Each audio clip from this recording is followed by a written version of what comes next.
There's a story told about a person by the name of William Borden. William burden అనేటువంటి వ్యక్తి యొక్క కథ చెప్పబడతా ఉంది. He was a young man యవనస్తుడు who had just finished a very well-known university in the United States. అమెరికాలో ఒక పెద్ద యూనివర్సిటీలో తను చదువు ముగించుకున్నాడు. So he thought he would travel first before he goes on for further studies. ఇంకా ముందుకు చదవడానికి ముందు కొంత సమయము నేను సంచరిస్తాను అని అనుకున్నాడు. His family was very rich.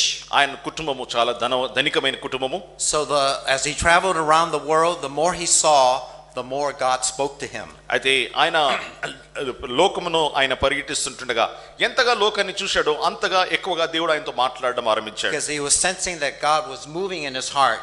దేవుడు తన హృదయములో ఆయన్ను సంధిస్తున్నట్లుగా ఆయన గమనించాడు. To become a missionary. ఒక సువార్థికుడిగా పని చేయాలని దేవుడు ఆయన ప్రేరేపించాడు. So he came back. తిరిగి వచ్చాడు. And he wrote in his Bible. తన బైబిల్లో రాసుకున్నాడు. The words no reservation. No reservation. ఇంక ఏది కూడా వదులుకోను, ప్రభు సమస్తము నేను ప్రభువుకి ఇచ్చివేస్తాను. He told his father and mother that he wants to go to Bible school to prepare for the mission field. తను సువార్త పరిచర్య కొరకై సిద్ధమవడానికి బైబిల్ స్కూల్ కు వెళ్తాను అని తల్లిదండ్రులకు చెప్పాడు. And the parents were not happy with that. అది విని తల్లిదండ్రులు వారు సంతోషించలేదు. Nevertheless, he did it. అయినప్పటికీ ఆయన ఆ పని చేశాడు. And then he wrote in his Bible a second phrase. ఆయన తన బైబిల్లో రెండవ మాట రాసుకున్నాడు. No reservation. ఇంక ఏది వదలను. No retreat. ఇంకా వెనుకకు కూడా నేను తిరగను. After he graduated from school, ఆయన స్కూల్ నుండి చదువు ముగించుకున్న తర్వాత he was appointed to go to the country of China. China దేశానికి వెళ్ళడానికి ఆయన నియమించారు. And during that time, the way they traveled was by boat. కనుక ఆ దినాల్లో వారు ప్రయాణం చేసే తీరు అది పడవ ద్వారా ప్రయాణం చేయాలి. And as he traveled by boat, he contracted a disease. ఆయన ప్రయాణమై పడవలో ప్రయాణం అవుతా ఉన్నప్పుడు ఆయనకు రోగము సోకింది. He never made it to China. ఇంకా ఆయన చైనా చేరుకోలేదు, అంత తీవ్రంగా రోగం వచ్చింది. Because he ultimately died of that disease. ఆ యొక్క జబ్బును బట్టి ఆ ప్రయాణంలోనే ఆయన చనిపోయాడు. So his body was shipped back to the United States. కనుక ఆయన దేహాన్ని మళ్ళా వెనుకకు అమెరికా దేశానికి తీసుకుని వెళ్ళారు. And the parents were heartbroken. ఇంకా తల్లిదండ్రులు వారి గుండె పగిలిపోయింది. That this promising young man, ఈ ఎంతో భవిష్యత్తు కలిగిన ఈ యవనస్తుడు, who had a life that was before him, తన ఎదుట ఎంతో గొప్ప జీవితం ఉన్నటువంటి యవనస్తుడు, would never be able to live it. ఇక జీవించలేకపోయాడు అని. And so as they searched through the remains, ఇంకా ఆయన ఉన్నటువంటి సామాను దానంతట్లో వారు వెతుకుతా ఉండగా they found his Bible. ఆయనకున్నటువంటి బైబిల్ బైబిల్ తెరిచి చూసినప్పుడు, and they saw written down no reservation. వారు ఆ బైబిల్ తెరిచి చూసినప్పుడు దాంట్లో వారు చూసింది ఏంటంటే, నేను ఏది వదులుకోను, no retreat, ఇంకా నేను వెనుకకు తిరగను, no regrets, ఏమాత్రము దుఃఖపడను, విచారపడను. What drives a person who would want to do the extraordinary? ఇటువంటి అసమానమైనటువంటి కార్యాలు చేయడానికి ఏది ఒక మనుషుని ప్రేరేపిస్తుంది? Who wants to sacrifice, సమర్పించుకోవాలని ఇష్టం కలిగినటువంటి వ్యక్తి. And for many of us, we would say this was a wasted, sacrificed life. మనలో చాలా మంది మనం అనుకుంటాం, ఈ వ్యక్తి యొక్క జీవితము అది వ్యర్థమైంది, వృధా అయిపోయింది అని మనం అనుకుంటాం. I think the answer can be found here in Matthew 26. అయితే ఈ మత్తయి సువార్త 26వ అధ్యాయంలో ఆ ప్రశ్నకు జవాబును మనం కనుగొనవచ్చు. Concerning a woman who came to Jesus. ఇక్కడ ఒక స్త్రీ యేసు ప్రభువారి దగ్గరికి వచ్చినటువంటి విషయం రాయబడింది. And she sacrificed. ఆమె సమర్పించుకున్నది. Before we look into these verses of 6 down to 13, 6వ వచనం నుండి 13వ వచనం వరకు ఉన్నటువంటి భాగాన్ని మనం you notice the larger context. ఇక్కడ ఉన్నటువంటి సందర్భాన్ని మీరు అర్థం చేసుకున్నారనుకుంటాను. It's put in the middle of two different events. రెండు సందర్భాల మధ్యలో ఈ యొక్క వాక్య భాగం ఉంచబడింది. The first has to do with plotting to kill Jesus. మొదటి సందర్భము యేసు ప్రభువారిని చంపాలన్నటువంటి యోచన చేయడం, ఆలోచించడం. That's what the chief and scribes wanted to do. ప్రధాన యాజకులు తర్వాత శాస్త్రులు ఆ పని చేయాలని అనుకున్నారు. And then at the other end, తర్వాత కింది భాగంలో రెండవ కింది భాగంలో 14 to 16, 14, 15, 16 వచనాల్లో who do we have there? అక్కడ ఎవరిని మనం చూస్తున్నాం? Not the religious leaders or the scribes that want to kill Jesus. యేసు ప్రభువును చంపాలన్నటువంటి మత నాయకులు, శాస్త్రులు, యాజకులు కాదు, కానీ but it's one of his own disciples. యేసు ప్రభువారి యొక్క సొంత శిష్యుడిని అక్కడ చూస్తున్నాం. Judas, యూదా ఇస్కరియోతు, who's going to deliver up Jesus. యేసు ప్రభువారిని అప్పగించడానికి సిద్ధంగా ఉన్నటువంటి వ్యక్తి. And right in the middle is this very tender story that's given to us. ఈ రెండు సందర్భాల మధ్యలో ఎంతో మృదువైనటువంటి, ఎంతో మనల్ని ఆలోచింపజేసేటటువంటి ఒక చక్కటి విషయము రాయబడింది. As we look at this story, it comes in 4 parts. ఈ యొక్క వాక్య భాగాన్ని మనం చూసినట్లయితే ఈ కథ 4 భాగాలుగా మనం చూడవచ్చు. Verse 6 and 7 gives us the act of costly sacrifice. 6-7 వచనాలు ఎంతో ఖరీదైనటువంటి త్యాగము గురించి తెలియజేయబడుతోంది. A woman comes. ఒక స్త్రీ అక్కడికి వచ్చింది. Her name isn't given to us. ఆమె పేరు మనకి ఇవ్వబడలేదు. But if you look at the Gospel of John chapter 12, యోహాను సువార్త 12వ అధ్యాయాన్ని మనం చూస్తే we find it to be Mary. అక్కడ మరియా అని పేరు రాయబడింది. And as she comes, ఆమె వస్తూ she brings with her a very expensive bottle of perfume. ఆమె ఎంతో విలువైనటువంటి అత్తరు బుడ్డిని తీసుకొని వచ్చింది. The cost isn't given to us. ఇక్కడ దాని యొక్క వెల ఏంటో మనకు ఇవ్వబడలేదు కానీ, but if we read in John 12, we find that it is about 1 pound, which is about 12 ounces. అక్కడ యోహాను సువార్త 12వ అధ్యాయంలో అది 12 ఔన్సెస్ ఉన్నట్లుగా అక్కడ రాయబడింది. In your terms, it would be about 325 grams. మన దాంట్లో చూసినట్లయితే 325 గ్రాముల బరువు ఉన్నటువంటి ఆ యొక్క అత్తరది. Okay, and the cost of it, దాని ఖరీదు ఎంతంటే would be around 70,000 Indian rupees. దీని వెల 70,000 భారత రూపాయలు. And what does she 70,000 do? రూపాయలు.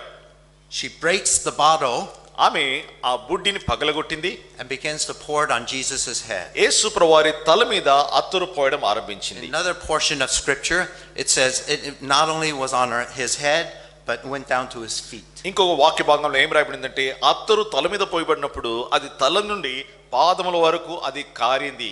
She emptied the whole bottle. ఆమె ఆ బుడ్డిలో ఉన్నటువంటి ఆ అత్తరంతటిని ఖాళీగా పూర్తిగా ప్రభు మీద పోసింది. And that was an act of costly sacrifice. అది ఒక ఖరీదైనటువంటి త్యాగమునకు రూపంగా ఉంది. Now, for you and I as Asians, అయితే ఏషియా ప్రాంతానికి చెందినటువంటి వారిగా మీకు నాకు, we may be willing to maybe pour 1 or 2 or 3 drops of that expensive perfume. మనం ఏమనుకుంటాము, ఇది చాలా ఖరీదైనటువంటి అత్తరు కదా, ఏదో 2-3 చుక్కలు పోస్తే చాలే అనుకుంటాం మనం. Right? Why waste the whole thing? ఇదంతా ఎందుకు వృధా చేయాలి, 2-3 చుక్కలు పోస్తే సరిపోతాయి It కదా. still would be an act of sacrifice. ఈ 3-4 చుక్కలు కూడా అది కూడా ఒక త్యాగమే కదా అని మనం అనుకుంటాం. She doesn't do that. అయితే ఈ స్త్రీ అలాగూ చేయలేదు. She pours the whole bottle. ఆమె ఆ బుడ్డిలో ఉన్నటువంటి అత్తరంతా పోసింది. She wastes the whole thing. అదంతటిని ప్రభు మీద కొమ్మరించి వేసింది. And so that leads to us looking at verse 7 and 9. ఇంకా 8 and 9. ఈ భాగము ఇంకా ముందు ఏం జరిగింది అనేది మనం 8-9 వచనాల్లో మనం The చూడొచ్చు. accusation that was brought against her. ఆమె మీద నేరము మోపబడతా ఉంది. It started with Judas, యోదా ఇస్కరియోతు దాన్ని ఆరంభించాడు. and then the rest of the disciples joined in. తర్వాత యోదా ఆరంభిస్తే మిగతా శిష్యులందరూ కూడా వారు ఏకీభవిస్తా ఉన్నారు. Look at what it says in verse 8. చూడండి 8వ వచనంలో ఏమంటా Disciples ఉన్నారు. saw it, శిష్యులు చూచి and they were indignant and say, "Why this waste?" వారు కోపపడి ఈ నష్టం ఎందుకు అని అంటున్నారు. And we find in the Gospel of John 12, యోహాను సువార్త 12వ అధ్యాయంలో మనం చూస్తే not just Judas, but the whole band of disciples joined in. అక్కడ యూదా మాత్రమే కాదు కానీ శిష్యుల గుంపు వారందరూ ఇదంతా వ్యర్థం ఎందుకు చేయాలి అని అంటా ఉన్నట్లుగా I చూస్తున్నాం. can just hear it in that room. అక్కడ ఉన్నటువంటి గదిలో Why should she waste that? ఇదంతా ఎందుకు వ్యర్థం చేస్తున్నది ఈమె అని అంటా She ఉన్నారు. doesn't know what she's doing. ఆమె ఏం చేస్తుందో ఆమెకు తెలియదు. That is such a stupid act. అది ఎంత వ్యర్థమైనటువంటి పనికిరాని వ్యర్థమో, ఇది నష్టము అని అనుకుంటా ఉన్నారు. All those words of accusations. ఈ దూషణ, ఆమెకు విరోధంగా మాట్లాడే ఈ మాటలన్నీ. And how do you think Mary felt?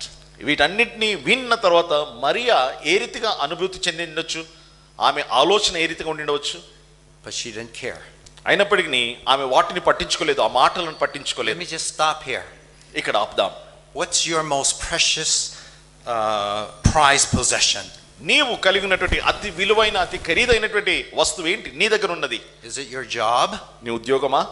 Is it your money? లేకపోతే నీకున్న డబ్బా? Maybe your talent? లేకపోతే నీకున్నటువంటి తలాంతులు కావచ్చు, Maybe your life. లేకపోతే మీ ప్రాణమే కావచ్చు. Are you willing to sacrifice it all? అయితే వీటన్నిటిని ప్రభు కొరకు త్యాగం చేయడానికి సిద్ధంగా ఉంటున్నావా? Not just a few drops, గమనించండి, ఏదో 2-3 చుక్కలు కాదండి, but the whole jar ఈ of ointment. బుడ్డిలో ఉన్నటువంటి అత్తరంతా కూడా. And that's what she does. అది ఈ స్త్రీ అదే పని చేసింది. And then Jesus steps in. తర్వాత ఇదంతా అవుతుండగా యేసు ప్రభువారు ఆయన And జోక్యం as కలిగించుకున్నాడు. he steps in, this is what he says in verse 10. యేసు ప్రభువారు దినంతట్లో జోక్యం కలిగించుకొని 10వ వచనంలో ప్రభు ఈలాగు సెలవిచ్చాడు. He says, "Why do you trouble the woman? ఈ స్త్రీని మీరు ఎందుకు తొందరపెట్టుచున్నారు? She has done a beautiful thing to me." ఈమె నా కొరకే ఒక రమ్యమైనటువంటి శ్రేష్టమైన కార్యం నా ఎడల చేసింది. The affirmation by Jesus is in two parts. యేసు ప్రభువారు ఈమెను మెచ్చుకుని ఈమె చేసిన దాన్ని మెచ్చుకున్న దానిలో 2 భాగాలు ఉంటున్నాయి. The first part is more negative. మొదటి భాగము అది కొంచెం వ్యతిరేకంగా ఉన్నట్లుగా కనిపిస్తుంది. Leave her alone. మీరు ఆమెని తొందర పెట్టకండి అని That's what అంటున్నాడు. Jesus is saying. యేసు ప్రభువారు అదే అంటున్నాడు. Why do you trouble her? ఈమెను ఎందుకు తొందర పెట్టుచున్నారు?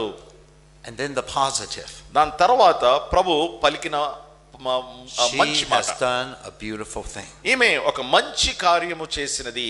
In another translation, she has done something that was good. ఇంకొక తర్జుమాలో ఈమె శ్రేష్టమైన కార్యము చేసినది అని ఉంది. Okay, and the word good isn't a good in terms of a quantity of goodness. గమనించండి, మంచి కార్యము అంటే దాని మొత్తములో అనగా దాని యొక్క భాగములో అది గొప్పది అన్నది మాత్రమే కాదు. It's a quality of goodness. అయితే దాని యొక్క నాణ్యతలో అది గొప్పది. It's beautiful. అది ఎంతో రమ్యమైనది. Now, the disciples' objections wasn't wrong. అయితే ఇక్కడ శిష్యులు వారు వ్యతిరేకత చూపినది అది తప్పుగా నిరూపించబడింది. It's just that they didn't understand. అయితే వారు ఈ శిష్యులు ఈమె చేస్తున్నటువంటి కార్యాన్ని వారు అర్థం చేసుకోలేకపోయారు. Because starting in Matthew chapter 16 till now, మత్తయి సువార్త 16వ అధ్యాయం నుండి ఈ భాగం వరకు he చూస్తే began to talk about how Jesus himself would be denied. యేసు ప్రభువారు ఎలాగో ఆయన తృణీకరించబడతాడో He'll be రాయబడింది. delivered up. ఆయన అప్పగించబడతాడు, He would die, ఆయన చంపబడతాడు, and then he would rise again. తిరిగి ఆయన లేపబడతాడు. He would say it not just one time గమనించండి, యేసు ప్రభువారు ఈ మాటలు 2 ఒక్కసారి times, చెప్పలేదు, 2 సార్లు కాదు, or 3 times, 3 or సార్లు 4 times. 4 సార్లు ప్రభు ఈ మాట చెప్పాడు. And the disciples did not get it. అయితే ఇదంతా ఇన్నిసార్లు ప్రభు చెప్పిన శిష్యులు దాన్ని పట్టించుకోలేదు. I'm a parent of 3 children. నాకు 3 పిల్లలు ఉంటున్నారు. And as I've raised my children, నా పిల్లలు నేను పెంచుతా ఉండగా I would say something to them. నేను వారికి ఏదైనా అంటాను, And they would not do what I say. నేను చెప్పింది వారు చేయరు. ఒక్కొక్కసారి So I say, "Didn't you hear me?" నేను అంటాను, నేను చెప్పింది మీకు వినబడలేదా? Then I say it again. మరలా అంటాను, And still they don't hear me. అయినా నేను చెప్పింది వారు వినరు. I say it a 3rd time. 3వసారి చెప్తాను. And this time my voice is really high. ఈసారికి నా స్వరాన్ని ఎంతో బిగ్గరగా And then, చెప్తాను. by then they would hear me. అప్పటికి Go వారు out వింటారు. and do what I told them to do. నేను ఏది చెప్పానో అది వారు చేస్తారు. Jesus said it 4 times. యేసు ప్రభువారు 4 సార్లు చెప్పాడు. Nobody heard it. ఎవ్వరు ఆయన మాట Nobody పట్టించుకోలేదు. understood ఎవరు దాన్ని గ్రహించలేదు, except this woman.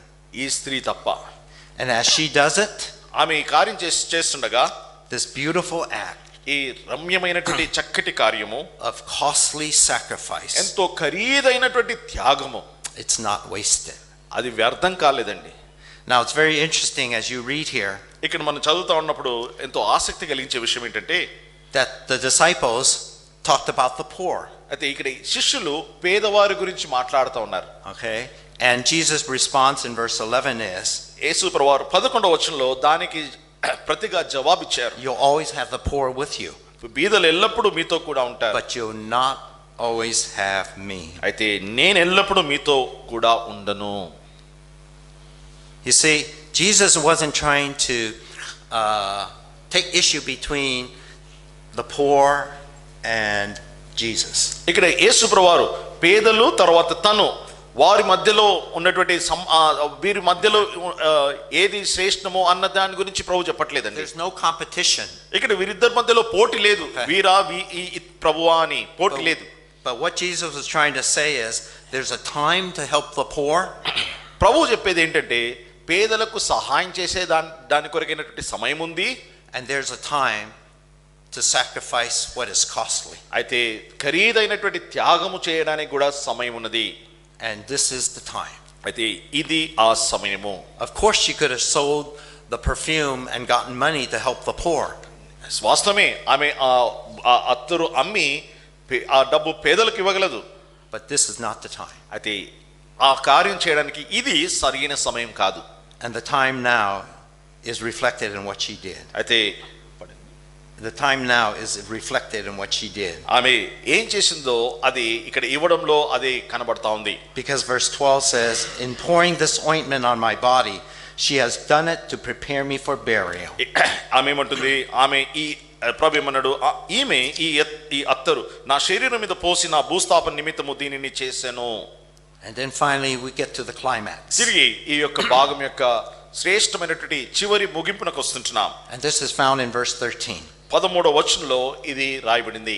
For I truly say to you, wherever this gospel is proclaimed in the whole world, what she has done will also be told in memory of her. సర్వలోకమందు ఈ సువార్త ఎక్కడ ప్రకటింపబడునో అక్కడ ఈమె చేసినది ఈమె జ్ఞాపకార్థముగా ప్రశంసింపబడును. One single act గమనించండి, ఈమె చేసిన ఒక్క కార్యమే will be used to give worldwide announcement. ఇదంతా కూడా ప్రపంచ వ్యాప్తంగా అది ప్రకటించబడుతుంది. And what is that single act? ఆ ఒక్క కార్యం ఏంటండి? The costly sacrifice that Jesus gave for you and I. యేసు ప్రభువారు నీ కొరకై నా కొరకై చేసినటువంటి ఖరీదైనటువంటి త్యాగము. Evident even this morning and every Sunday morning as you partake of the bread and the cup. ప్రతి ఆదివారము, అంతేకాకుండా ఈ ఆదివారం కూడా మనము రొట్టెలో ప్రభు బలలో మనం పాల్పొందుతా ఉన్న సమయంలో, and for that reason this gospel is a gospel of forgiveness. అందుకొరకే ఈ యొక్క సువార్త అది క్షమాపణతో కూడినటువంటి సువార్త. And that's what Mary experienced. అదే విషయాన్ని ఈ మరియా అనుభవించింది. The supreme forgiveness of her sins. ఆమె పాపం యొక్క ఎంతో గొప్ప క్షమాపణను ప్రభు నుండి పొందింది. This gospel brings a changed life. ఈ యొక్క సువార్త జీవితంలో మార్పును కలుగజేస్తుంది. And her life was changed. అట్లా ఆమె జీవితం మార్చబడింది. And this gospel goes out to the whole world. ఈ సువార్త ప్రపంచమంతా కూడా చాటించబడుతుంది. Proclaiming the good news of Christ. క్రీస్తు యేసు వారి యొక్క శుభవార్త ప్రకటించబడుతుంది. And so అలాగున this morning ఈ ఉదయకాల సమయంలో as you reflect on this story here in Matthew 26, మత్తయి సువార్త 26వ అధ్యాయంలో ఉన్నటువంటి ఈ యొక్క భాగాన్ని మనం ధ్యానిస్తుండగా the thing I think of is a hymn. నాకు ఒక పాట జ్ఞాపకం వస్తా ఉంది. And it goes something like this. ఆ పాట మాటలు ఇలాగున్నాయి. I surrender all. నా సమస్తమిత్తును. And in surrendering all, it demands my soul, my life and my all. నా సమస్తమును ఇత్తును అనే దాంట్లో నా ప్రాణమును, నా సర్వమును, నా శరీరమును అంతటిని నేను ఇచ్చేదను. So what drives any of us, let alone this brother William Borden, to do what he did? కనుక ఈ సహోదరుడు విలియం బోర్డన్ తర్వాత మనము ఇలాగున అర్పించడానికి మనల్ని ప్రేరేపించేది ఏంటండి? It's the same thing that drove Jesus to do what he did. యేసు ప్రభువారు ఆయన ఏం చేశాడో ఆ కార్యం చేయడానికి ఏదైతే ఆయనను ప్రేరేపించిందో అదే కార్యం. He went to the cross. ఆయన శిలువ మీదకి వెళ్ళాడు. He was delivered up for you and I. నీ నిమిత్తమే నా నిమిత్తమే ఆయన అప్పగింపబడ్డాడు. He died. ఆయన మరణించాడు. And he rose again. ఆయన తిరిగి లేచాడు. No greater sacrifice. దీనికి మించిన ఇంకొక త్యాగం అంటూ లేదు. And it is not a wasted sacrifice. గమనించండి, ఈ త్యాగము అది వ్యర్థమైనది కాదు. And that type of love demands your soul, your life and your all. అటువంటి ప్రేమ మన ప్రాణమును, మన జీవితమును, మన సర్వము అర్పించడానికి అది యోగ్యమైనటువంటి త్యాగము. Let's pray. అలాగున ప్రభువును ఆరాధిద్దాం.